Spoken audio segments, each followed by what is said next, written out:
እና ማሪዋና ሳያጨስ ሬጌ በሬጌ ዳንኪራ የሚረቅድ በሬጌ ሙዚቃ ወይንም ሬጌን የሚዘፍን በዓለም ላይ ያየሁት እስካሁን አንድ ሰው ብቻ ነው።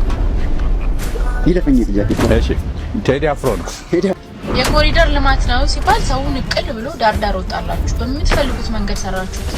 ስትፈልጉ አንጥፋችሁ ብሉበት፣ ስትፈልጉ ሳይቀምጡበት አይመለከታል። ሰውማ ብያለው ወረ እናንተ ሆዬ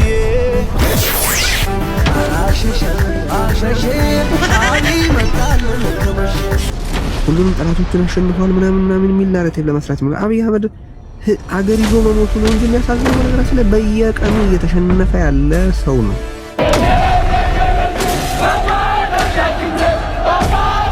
ዳስጣል የተሰኘው የቴዎድሮስ ካሳሁን ስራ አባይ ለዘዴው ባፊ ቀድማል የተባለው አባይ አህመድ ጆሮ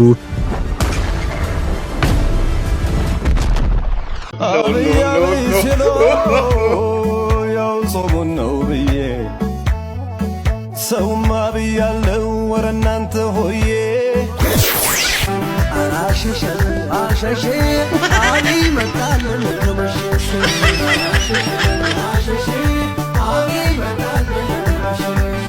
እሺ ዶክተር ብርሃኑ ወደዛ ለመሄድ የሚያስፈልገን ወደዚህ ወደ ዲሞክራሲያዊ ጨለሙ አርገረም ናብራን ጠላቻን የሚሽር የህዝብ እንደራሴ ተወለደ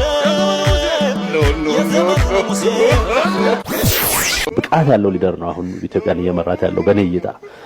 ብዙዎቹም ሊቀበሉት የሚገባው ሀቅ መሆኑን አምናለሁ። ለምን እስካሁን ድረስ ወደርንም ጠላንም በኢትዮጵያ ታሪክ ውስጥ እንዲህ አይነት መሪ አይተናናቅ።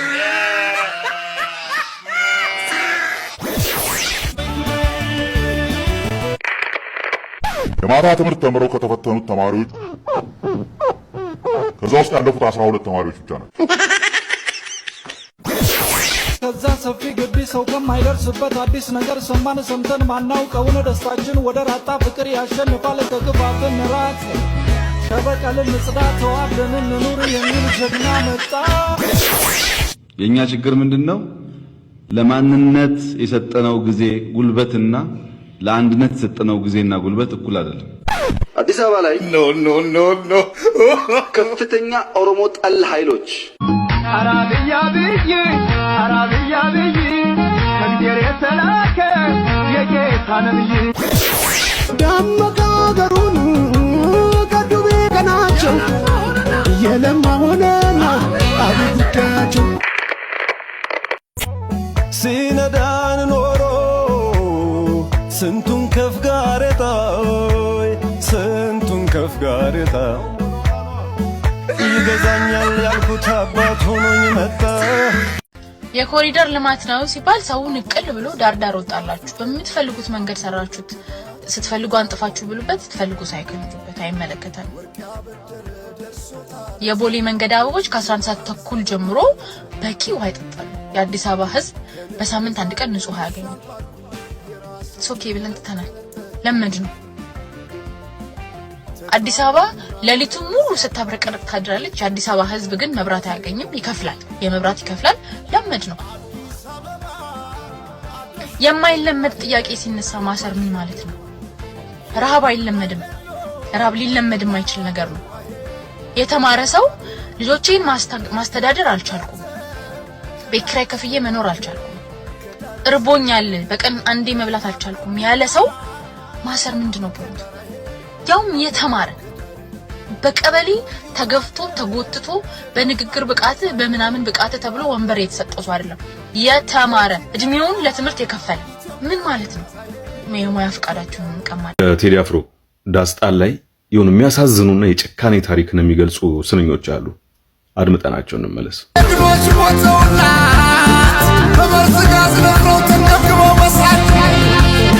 አደመጥነው አይደል? እነማን ናቸው እነዚህ? በመርዝ ጋዝ የነፈሩት በእሳት የተንገበገቡትና የተለበለቡት እነማን ናቸው? የአበሻ ጀብዱ መጽሐፍ አለ በአዶልፍ ፓርለሳክ የተጻፈ በተጫኔ ጆብሬ መኮንን ወደ አማርኛ የተመለሰ ጥቂት አረፍተ ነገሮችን ከዛ ላንብብላችሁ። ጥር 23 ቀን 1936 ዓ.ም ጣሊያኖች ተሸንፈው ከለቀቁት የጦር ሰፈራቸው ወረዩ የኢትዮጵያ ወታደሮች እንደ ምርኮ ዘርፎ ካመጧቸው ንብረቶች አንዷ አንድ ቀጠን ያለች ቡናማ ቀለም ያላት ፈሳሽ ነገር የተሞላባት መስታወት ነበረች።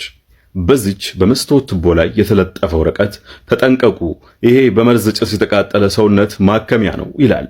አዎ ይህ ጣሊያኖች ኢትዮጵያን ሲወሩ ጀምሮ የኢትዮጵያን ሰራዊት በመርዝ ጭስ አፍነው ድራሹን ለማጥፋት መወሰናቸውን ያሳያል። አሊያማ ደካማው የባላገሩ ሰራዊት እንኳን የመርዝ ጭስ ሊጠቀም ቀርቶ እዚህ መርዘኛ ጭስ መከላከያ ጭንብል ከረጢት እንኳን የሌለው ከመሆኑም በላይ መርዙ እንኳን ቢኖረው እንዴት አድርጎ እንደሚጠቀም እንኳን የማያውቅ መሆኑን የሚያውቁ ያውቁታል።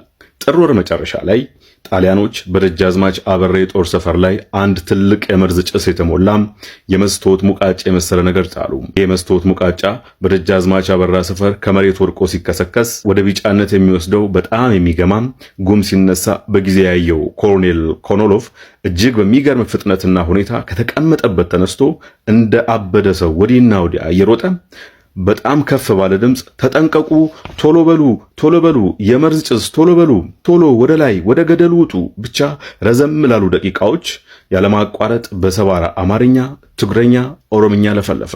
አዎ የኮሎኔሉና በኋላ የኛንም ድምጽ የሰሙ እስካሁን በየዋሻው የተደበቁ ከየመሸጉበት ቦታ እየወጡ ከጣሊያን አውሮፕላኖች በተጠመደ የመትረየስ ጥይት እየወረደባቸው ልክ እንደ ዝንጀሮ ከየምሽጋቸው ዘለው እየወጡ ገደሉን እየዋጠጡ ሽቅም መውጣት ጀመሩ። መጽሐፉ ይቀጥልና በዚህ አደገኛ የመርዝ ጭስ የተቃጠሉ ምንም አይነት ዶክተርና መድኃኒት በሌለበት የጦር አውድማ እየተቃጠሉ ወደማይቀርበት ዓለም አዘገሙ እያለ ይቀጥላል። በቴዲ አገላለጽ በመርዝ ጋዝ እየነፈሩ እነን የመርዝ ጋዝ ለማምለጥ ደግሞ ወደ ገደል እየወጡ ሽቅብ እየወጡ ወደ ላይ እየወጡ ያለ በመትረየስ ነው ሲረፈርፏቸው የነበሩት። ይሄ ከፍተኛ የሆነ የጭካኔ ድርጊት ነው እናውቀዋለን። የሁለተኛ ፋሽስት ጣሊያን ወረራ ማለት ነው። ስለዚህ በመርዝ ጋዝ የነፈሩት በእሳት የተንገበገቡት እነዚህን ለመግለጽ ነው። በነገራችን ላይ ይሄንን ተከትሎ ጣሊያን የደም ካሳ ከፍላለች ለኢትዮጵያ ወደ 30 ሚሊዮን አካባቢ ነው። ይሄንን የአክሊሉ ማስታወሻ የአክሊሉ ሀብተወልድ ማስታወሻ ላይ ማግኘት ትችላላችሁ። በዛ 30 ሚሊዮን ብር ደግሞ የቆቃ ግድብ ተሰርቶበታል ማለት ነው። ይመቻችሁ።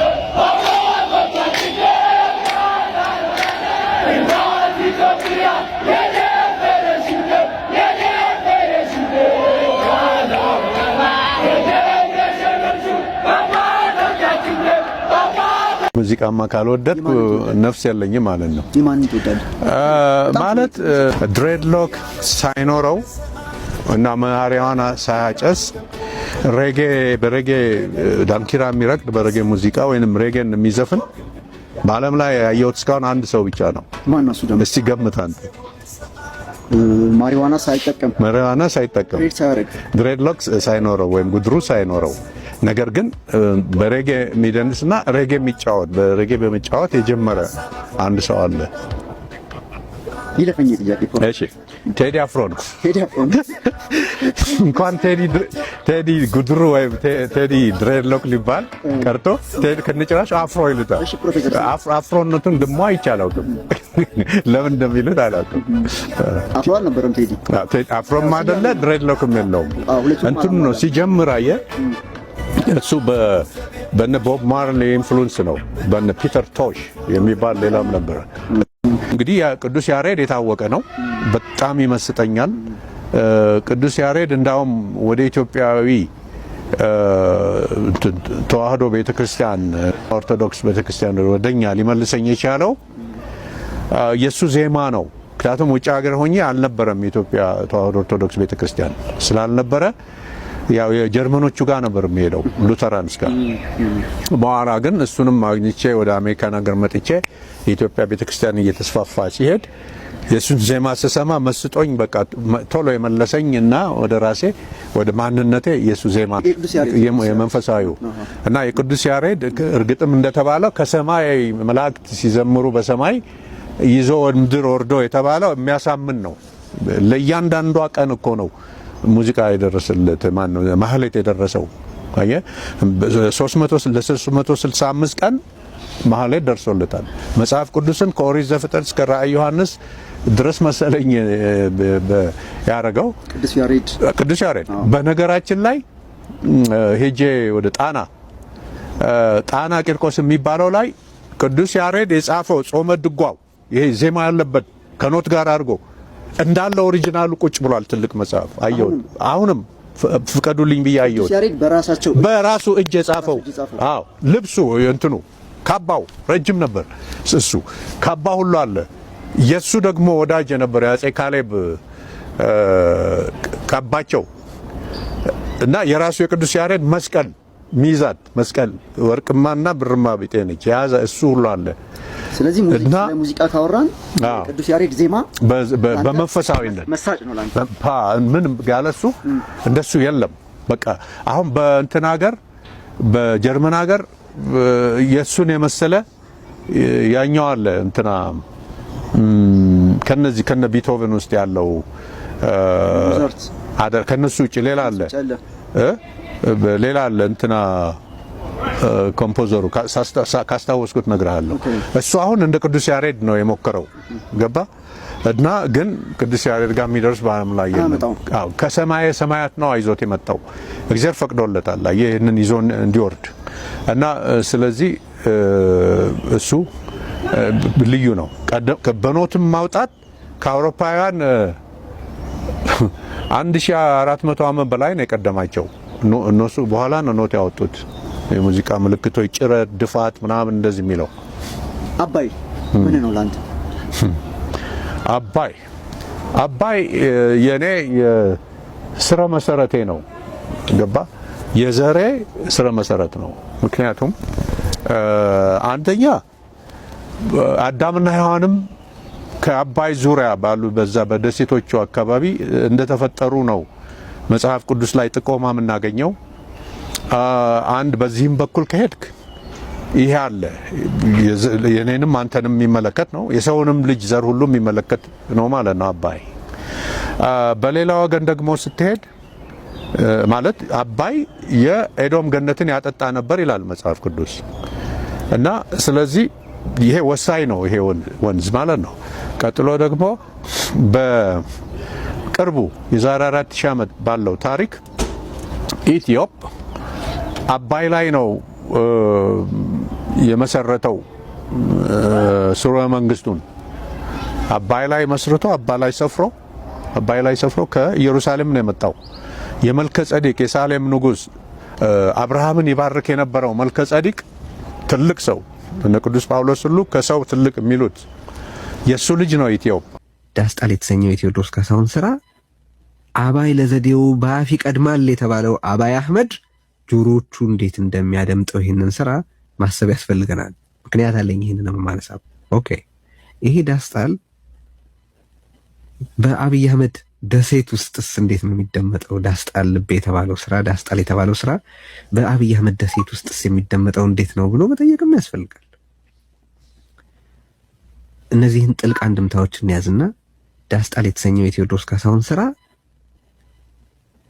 አንደኛ ቤቷ እኔ ስመጣ ታሪኳ ጀመረ ይላል አብይ አህመድ። እንደምታውቁት ሁልጊዜ ኢትዮጵያ በታሪካ እንዲያርጋ አታውቅም፣ ኢትዮጵያ በታሪካ እንዲፈጥራ አታውቅም፣ ኢትዮጵያ በታሪኳ እንዲሰርታ አታውቅም ነው የሚለው። ኢትዮጵያ እኔ ስልጣን ላይ ስወጣ ነው ገና ኢትዮጵያ የሆነችው የሚል ሰው ነው አብይ አህመድ። ከዛ በፊት አልነበረችም ወይም ከቤት የሚያስቆጥር ገጽታ አልነበራትም፣ ገና ቤት የሆነችው በእኔ ነው እያለ ሲደሰኩር ሲመጻደቅ የሚውል ነው አብይ አህመድ። እንደዚህ ሲል ለከረመው አብይ አህመድ ይሄ ዳስጣል የተባለው ስራ ከባድ ክስ ያቀርባል በአብይ አህመድ ላይ። ምን ይላል? አገር ገድለሃል፣ ቤት አፍርሰሃል፣ ዳስጥሎ ማልቀስ ግድ እንዲሆን አድርገሃል የሚል ኢንዳይትመንት ነው። ከባድ ኢንዳይትመንት ነው ነገራችን።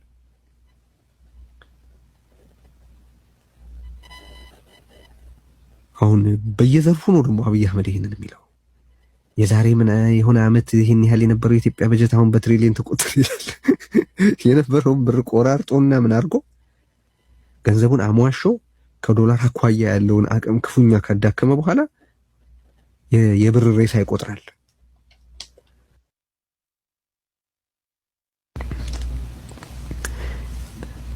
ኢትዮጵያን ወደ ብልጽግና እንድትገሰግስ እያረኳት ነው ይላል። እውነታው ያ ነው። እሱ ደሴት ውስጥ ያሉት ሰዎች የዜጎችን ደም እየቸረቸሩ ዜጎችን እያፈናቀሉ በዜጎች የከፋ የህይወት የኑሮ የህልውና ወጪ እየኖሩ ነው።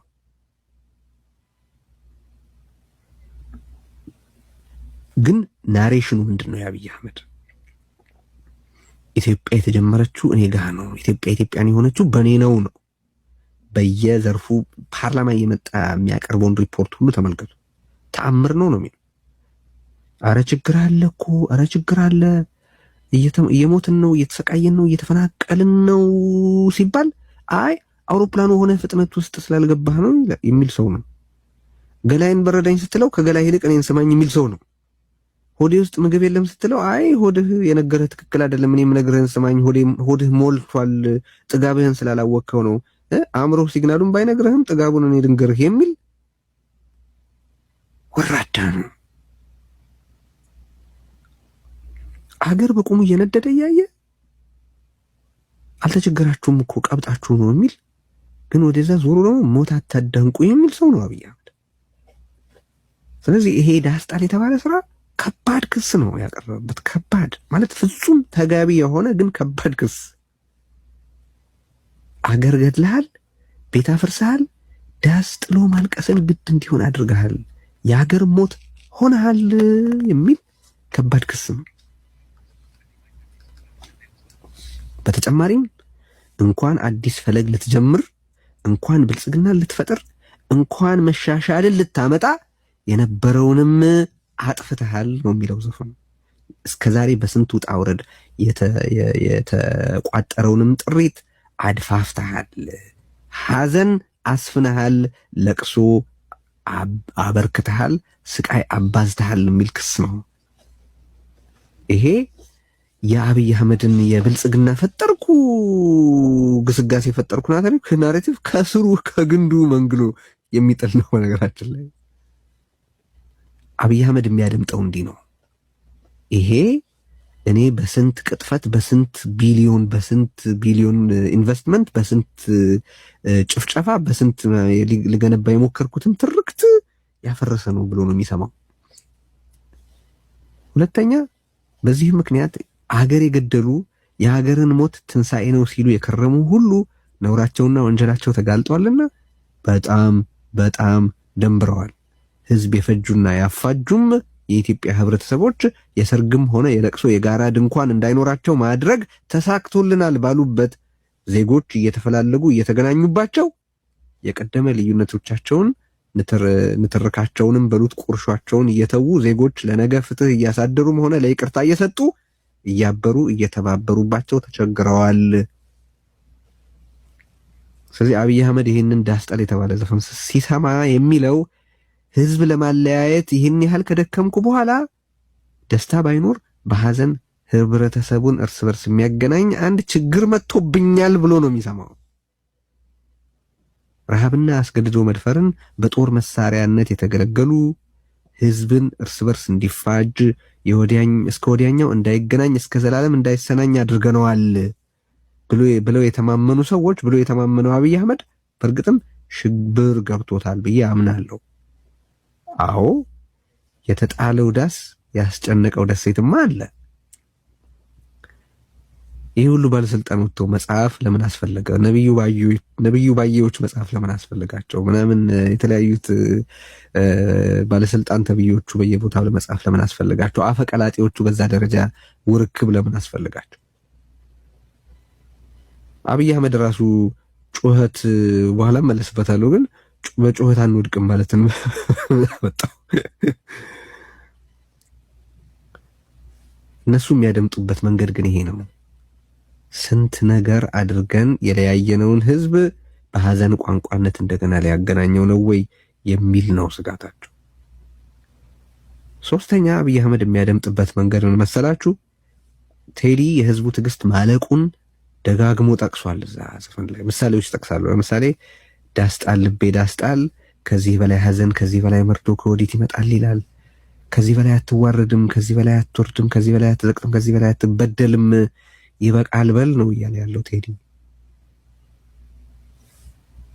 በነገራችን ላይ በሌሎችም ቦታዎች አለ ጊዜ ብዬ ራሴን በደልኩት ይላል። ትዕግስት ራሴን እንደመበደል እንዲቆጠር ሆኗል ነው እያለ ያለው። ጊዜ አለ ተስፋ ይመጣል ብዬ ስል ራሴን መበደል ብቻ ነው የሆነው ነው እያለ ያለው። ሌላም ቦታ እንደዚሁ ታገኙታላችሁ። በኋላ ማነሳው ነገር አለ ከዚህ ጋር በተገናኘ ግን ዝምታ ለበግም አልበጃት ይላል ቴዲ። እዚህ ውስጥ በአብይ አህመድ ጆሮ ነገሮቹ እውነት ናቸው፣ ትክክል ናቸው። እኛ ስንሰማቸው በጣም ተገቢ መልእክቶች ናቸው ብለን እንደምንል ሁሉ አብይ አህመድም በከፍተኛ ስጋት የሚሰማቸው ምስለኞች ነው የምነግራቸው። ከዚህ በላይ ሐዘን ከዚህ በላይ መርዶ ከወዴት ይመጣል ሲል በቃህ መገፋት ይብቃህ መረገጥ ይብቃህ እያለ መሆኑን አብይ አህመድ ያውቃል። ዝምታ ለበግም አልበጃት ሲል መታረድ ይበቃሃል፣ የራስህንም የወንድምህንም የሌሎች ወገኖችህንም አንገት ተከላከል ማለቱ እንደሆነ አብይ አህመድ ያውቃል። ያም ሆኖ በጩኸት አንፈርስም ይላል። ምንድነው በጩኸት አንፈርስም? መጀመሪያ ስለ መፍረስ ካላሰብክ መፍረስ ካላሰጋህ መፍረስን ምን አመጣው ነው። አብይ አህመድ እድሜ ልኩን ማለት በስልጣን ላይ በነበረበት ጊዜ ሁሉ አትፈነቅሉኝም፣ አታሸንፉኝም፣ አትነቀንቁኝም እያለ ነው። አትነቀንቁኝም የሚለው ረግቶ ማያውቅ እኮ ነው። አሁን አንዳንዶች አብይ አህመድ ስልጣኑ ላይ ስላለ ያዛች 4 ኪሎ ሽምቅ ተዋጊ ስለሆነ ሁሉንም ጠላቶችን አሸንፏል ምናምን የሚል ናሬቲቭ ለመስራት ይመጣ። አብይ አህመድ አገር ይዞ መሞቱ ነው እንጂ የሚያሳዝነው በነገራችን ላይ በየቀኑ እየተሸነፈ ያለ ሰው ነው።